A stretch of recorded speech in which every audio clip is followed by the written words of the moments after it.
कितनी एकादशी है? जम के बोलो। 26। जो भगवान विष्णु के पास जाकर निवेदन करी थी वो निर्जला था, निर्जला। इसलिए सारी एकादशियों में निर्जला एकादशी की महत्वता शास्त्र प्रमाण करता है महाराज। पर हिंदू धर्म के 3 व्रत ऐसे बता दिए जिन व्रतों का पुण्य समाप्त नहीं हुआ। हिंदू धर्म के 3 व्रत ऐसे हो गए जिनका पुण्य समाप्त नहीं हुआ महाराज, जिनका पुण्य प्रबलता में बढ़ता गया। पहले नंबर पर एकादशी, दूसरे नंबर पर प्रदोष और तीसरे नंबर पर शिवरात्रि। एकादशी आकर खड़ी हो गई।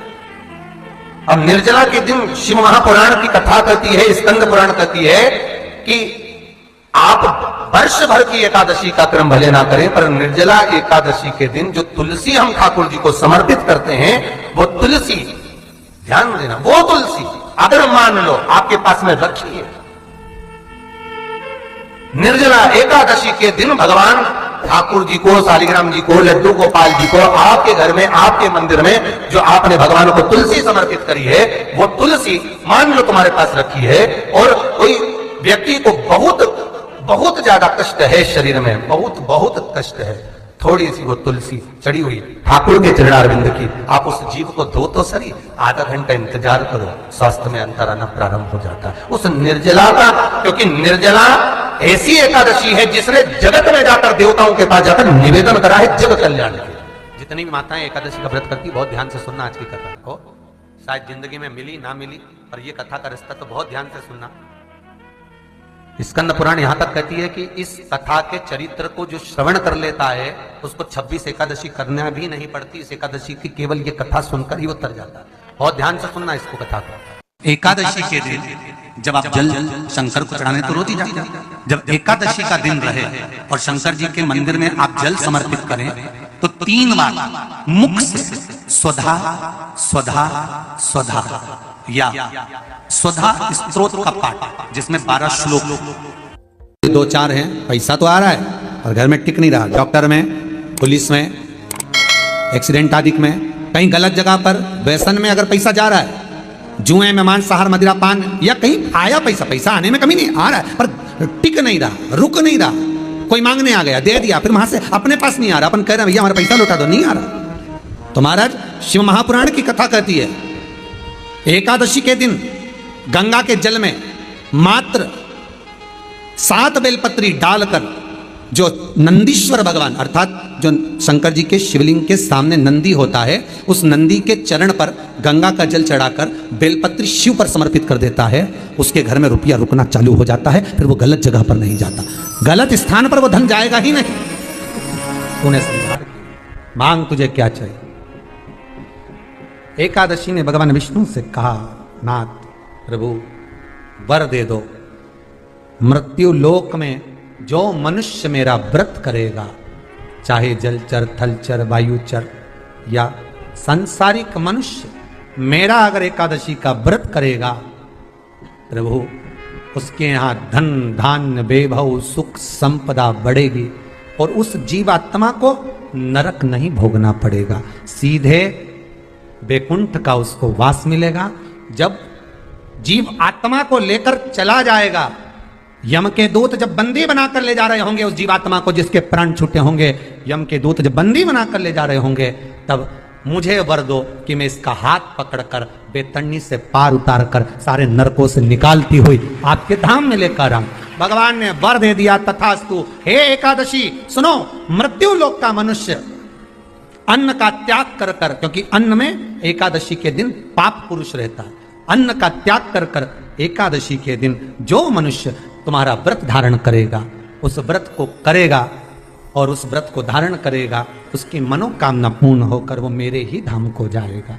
ये तो हुआ एकादशी के जन्म की कथा। एकादशी के दिन गंगा के जल में मात्र 7 बेलपत्री डालकर जो नंदीश्वर भगवान अर्थात जो शंकर जी के शिवलिंग के सामने नंदी होता है, उस नंदी के चरण पर गंगा का जल चढ़ाकर बेलपत्री शिव पर समर्पित कर देता है, उसके घर में रुपया रुकना चालू हो जाता है। फिर वो गलत जगह पर नहीं जाता, गलत स्थान पर वो धन जाएगा ही नहीं। बेटा अगर व्यसन में पड़ा हुआ है, मदिरा पान में पड़ा हुआ है, मांसाहार में, जुए आदि में जा रहा है, तुम्हें लग रहा है कि मेरा बेटा गलत मार्ग पर जा रहा है, ये मित्र दोस्ती गलत हो रही है, वो सही जगह पर आ जाए। करना है एकादशी। कई लोग इसको धन के लिए भी करते हैं, संपदा के लिए। संपदा के लिए अर्थात जिसका व्यापार नहीं चलता, जिसके घर में पैसा नहीं आता, या नौकरी नहीं लग रही, या सर्विस नहीं लग रही, आप अप्लाई कर रहे हो, जगह जगह जाकर इंटरव्यू भी दे रहे हो और पैसा नहीं आता, तो उसके लिए प्रयास किया जाता है। पर उसके लिए यहाँ पर जो धन के लिए करते हैं, उसके लिए विष्णुपति के लिए करते हैं। मतलब जैसे गंगा के जल में तुलसी के 11 पत्ते डाले जाते हैं और उसको किसी भी नारायण के मंदिर में, राम कृष्ण शिव शंकर नहीं, राम कृष्ण भगवान विष्णु दत्त आदि जितने नारायण के मंदिर हैं, उस मंदिर में किसी भी पात्र में, एक छोटे से पात्र में उसको भरकर रखी जाते हैं महाराज। उससे भी जॉब सर्विस नौकरी में सफलता प्राप्त हो जाती है, परंतु वो भी एकादशी को ही होता है। कुछ देर तक पात्र को रखा जाता है, फिर वही पात्र का जल किसी भी वृक्ष के नीचे डाल दिया जाता है, उससे भी नौकरी के लिए फायदा मिलता है। गंगा का जल कोई साधारण नहीं। दशमी, एकादशी और द्वादशी, इन 3 तिथियों पर एक रोटी में थोड़ा सा मीठा रखकर सोमक पितृ का नाम लेकर यदि गाय को खिला दिया जाता है, तो अगर कोई पूर्वज प्रेत योनि में भी पड़ा हुआ होता है, भटक रहा होता है, जिसको पिंड नहीं मिला, जो अचानक मर गया होता है, अधोगति में चले गया होता है, उस जीव की मुक्ति दशमी, एकादशी और द्वादशी, 3 दिन सोमक पितृ का नाम लेकर रोटी में, पूरी में मीठा रखकर अगर गाय को खिला दिया जाता है, ये 3 दिन तक, तो वो पितृ कभी भटकते नहीं है, उनको मुक्ति प्राप्त हो जाती है, मोक्ष में। नहीं, एकादशी है कौन? क्यों इसकी इतनी प्रधानता है? क्यों इसकी पुण्यता है? ऐसा क्या है एकादशी में जो इसकी पुण्यता मानी जाए? कौन है ये जो भगवान नारायण तक एकादशी का व्रत करते हैं? सुभद्रा जी को भगवान जगन्नाथ ने, जगदीश ने एकादशी का व्रत कराया था। बद्रीनारायण भगवान को माता लक्ष्मी ने एकादशी का व्रत कराया था। क्यों? चंद्रायण एकादशी व्रत की माता। एकादशी है कौन? तो कहा जिसको व्रत करने पर भगवान नारायण भी जिसका व्रत करते हो, भगवान माता लक्ष्मी जिसका व्रत करती हो, वो एकादशी है कौन? तो शास्त्र वर्णन करता है महाराज, स्कंद पुराण का सुंदर चातुर्मास्य खंड के अंतर्गत वर्णन आया है महाराज। एक बार भगवान विष्णु आनंद में विराजमान थे, पद्मावती और माता लक्ष्मी दोनों उनके पास में विराजी हुई थी। भगवान लक्ष्मी और पद्मावती दोनों बैठी, एक सिर के पास, एक चरण के पास। कुछ समय बाद वहीं पर ब्रह्मदेव का आगमन हुआ और ब्रह्मा जी आगमन पाकर भगवान नारायण पद्मावती से लगकर उठे और उठकर लक्ष्मी की ओर झुके। झुकने पर इन तीनों के समागम से भगवान नारायण के हृदय चित्त से एक कन्या प्रकट हो गई। उस कन्या का नाम एका था। क्या नाम था? एका। अब 10 उसके गुण इतने प्रबल थे, वो 10 गुण उसके बड़े प्रबल थे कि वो एका जिसको निहारती थी उसको संपदावान बना देती थी, जिसको देख लेती थी उसके जीवन में वो आनंद की अनुभूतियां करा देती थी। एका जिस मार्ग से जाती थी उस मार्ग के द्वार खोल देती थी। एका का पुण्य इतना पुण्य प्रखर। पद्मावती और लक्ष्मी ने कहा महाराज ये बेटी आपके द्वारा निर्मित हुई है, इसका कन्यादान करना चाहिए। हमारे यहाँ हिंदू धर्म में रीति है, जिस दिन कन्यादान करा जाता है उस दिन व्रत रखा जाता है। अब आजकल रखते कि नहीं रखते मालूम नहीं, और कन्यादान करते समय व्रत रखा जाता है। व्रत रखना, एका का कन्यादान करना है। भगवान बोले कन्यादान करें, किसको दें? एका किसको दी जाए? एका प्रदान किसको करी जाए? पुण्यता किसको दी जाए? भगवान नारायण ने उसी समय लक्ष्मी और पद्मा से पूछा, तुम एकादशी के दिन जब आप जल शंकर को चढ़ाने तो रोज ही जाते हैं। जब एकादशी का दिन रहे और शंकर जी के मंदिर में आप जल समर्पित करें तो 3 बार मुख से स्वधा स्वधा स्वधा या स्वधा स्तोत्र का पाठ, जिसमें 12 श्लोक 2-4 हैं। पैसा तो आ रहा है और घर में टिक नहीं रहा। डॉक्टर में, पुलिस में, एक्सीडेंट आदि में, कहीं गलत जगह पर व्यसन में अगर पैसा जा रहा है, जुए में, मांसाहार, मदिरा पान, या कहीं आया पैसा आने में कमी नहीं, आ रहा है पर टिक नहीं रहा, रुक नहीं रहा।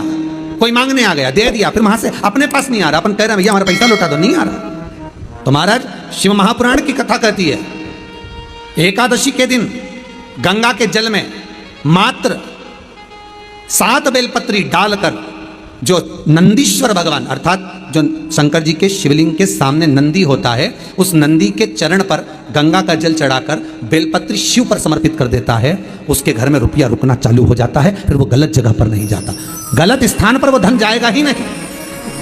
तूने मांग, तुझे क्या चाहिए?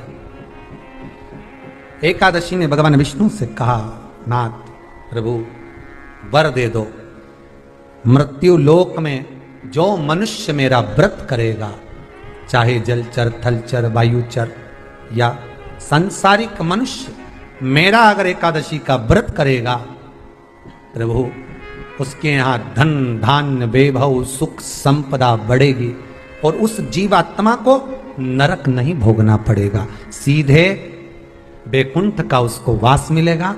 जब जीव आत्मा को लेकर चला जाएगा, यम के दूत जब बंदी बनाकर ले जा रहे होंगे उस जीवात्मा को, जिसके प्राण छूटे होंगे, यम के दूत जब बंदी बनाकर ले जा रहे होंगे, तब मुझे वर दो कि मैं इसका हाथ पकड़कर बेतन्नी से पार उतारकर सारे नरकों से निकालती हुई आपके धाम में लेकर आऊं। भगवान ने वर दे दिया, तथास्तु। हे एकादशी सुनो, मृत्यु लोक का मनुष्य अन्न का त्याग कर कर, क्योंकि अन्न में एकादशी के दिन पाप पुरुष रहता है, अन्न का त्याग कर कर एकादशी के दिन जो मनुष्य तुम्हारा व्रत धारण करेगा, उस व्रत को करेगा और उस व्रत को धारण करेगा, उसकी मनोकामना पूर्ण होकर वो मेरे ही धाम को जाएगा। ये तो हुआ एकादशी के जन्म की कथा। एकादशी के दिन गंगा के जल में मात्र 7 बेलपत्री डालकर जो नंदीश्वर भगवान अर्थात जो शंकर जी के शिवलिंग के सामने नंदी होता है, उस नंदी के चरण पर गंगा का जल चढ़ाकर बेलपत्री शिव पर समर्पित कर देता है, उसके घर में रुपया रुकना चालू हो जाता है, फिर वो गलत जगह पर नहीं जाता, गलत स्थान पर वो धन जाएगा ही नहीं। बेटा अगर व्यसन में पड़ा हुआ है, मदिरा पान में पड़ा हुआ है, मांसाहार में, जुए आदि में जा रहा है, तुम्हें लग रहा है कि मेरा बेटा गलत मार्ग पर जा रहा है, ये मित्र दोस्ती गलत हो रही है, वो सही जगह पर आ जाए। करना है एकादशी। कई लोग इसको धन के लिए भी करते हैं, संपदा के लिए। संपदा के लिए अर्थात जिसका व्यापार नहीं चलता, जिसके घर में पैसा नहीं आता, या नौकरी नहीं लग रही, या सर्विस नहीं लग रही, आप अप्लाई कर रहे हो, जगह जगह जाकर इंटरव्यू भी दे रहे हो और पैसा नहीं आता, तो उसके लिए भी प्रयास किया जाता है। पर उसके लिए यहाँ पर जो धन के लिए करते हैं, उसके लिए विष्णुपदी के लिए करते हैं। मतलब जैसे गंगा के जल में तुलसी के 11 पत्ते डाले जाते हैं और उसको किसी भी नारायण के मंदिर में राम कृष्ण शिव शंकर नहीं, राम कृष्ण भगवान विष्णु दत्त आदि जितने नारायण के मंदिर हैं, उस मंदिर में किसी भी पात्र में, एक छोटे से पात्र में उसको भर कर रखी जाते हैं महाराज, उससे भी जॉब सर्विस नौकरी में सफलता प्राप्त हो जाती है। परंतु वो भी एकादशी को ही होता है। कुछ देर तक पात्र को रखा जाता है, फिर वही पात्र का जल किसी भी वृक्ष के नीचे डाल दिया जाता है, उससे भी नौकरी के लिए फायदा मिलता है। गंगा का जल कोई साधारण नहीं। दशमी, एकादशी और द्वादशी, इन 3 तिथियों पर एक रोटी में थोड़ा सा मीठा रखकर सोमक पितृ का नाम लेकर यदि गाय को खिला दिया जाता है, तो अगर कोई पूर्वज प्रेत योनि में भी पड़ा हुआ होता है, भटक रहा होता है, जिसको पिंड नहीं मिला, जो अचानक मर गया होता है, अधोगति में चले गया होता है, उस जीव की मुक्ति दशमी, एकादशी और द्वादशी 3 दिन सोमक पितृ का नाम लेकर रोटी में पूरी में मीठा रखकर अगर गाय को खिला दिया जाता है ये 3 दिन तक, तो वो पितृ कभी भटकते नहीं है, उनको मुक्ति प्राप्त हो जाती है, मोक्ष में।